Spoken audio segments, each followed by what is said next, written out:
வணக்கம், welcome to Chitra Murali's kitchen. இன்னைக்கு என்ன பார்க்க போறோம்னா, இன்னைக்கு டிஃபன் வெரைட்டியில நம்ம வந்து புளி பொங்கல் எப்படி பண்றதுன்னு தான் நம்ம பார்க்க போறோம். அதுக்கு வந்து ஃபர்ஸ்ட் வந்து பேன்ல நல்லெண்ணெய் விட்டுருக்கு, அது நல்லா காஞ்சிருக்கு.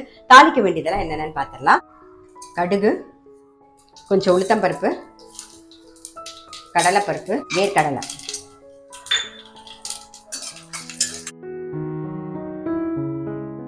கொஞ்சம் கருவேப்பிலை,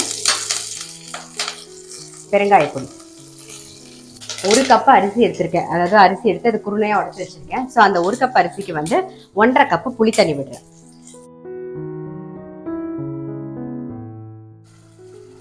மஞ்சள் பொடியும் போட்டுடலாம்.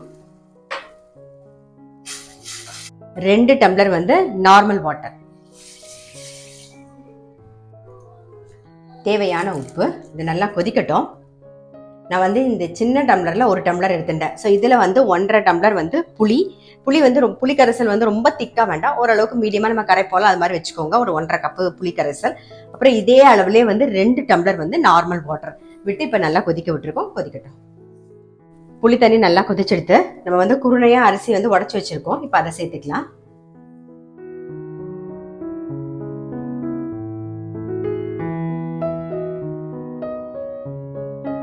கொஞ்சமாக வந்து வெல்லம் சேர்த்துக்கலாம். மூடி வச்சுட்டு மீடியம் ஃப்ளேமில் ஒரு 2லேருந்து 3 விசில் விட்டுக்கலாம். மீடியம் ஃப்ளேமில் வச்சு ஒரு 3 விசில் விட்டாச்சு. ப்ரெஷரும் அடங்கிடுது.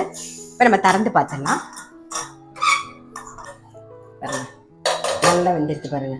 அவ்வளோதான், நம்மளுடைய புளி பொங்கல் ரெடி. இதுக்கு வந்து நீங்கள் தொட்டுக்கிறதுக்கு அப்பளாமோ வடாமோ தொட்டுன்னு சாப்பிட்டீங்கன்னா அவ்வளோ டேஸ்ட்டாக இருக்கும். ரொம்ப ரொம்ப நல்லாயிருக்கும். கண்டிப்பாக வந்து இந்த மாதிரி புளிப்பொங்கல் ட்ரை பண்ணி பார்க்கல அப்படின்னா கண்டிப்பாக டெஃபினட்டாக ட்ரை பண்ணி பாருங்கள். நான் அடுத்த வீடியோவில் சந்திக்கிறேன்.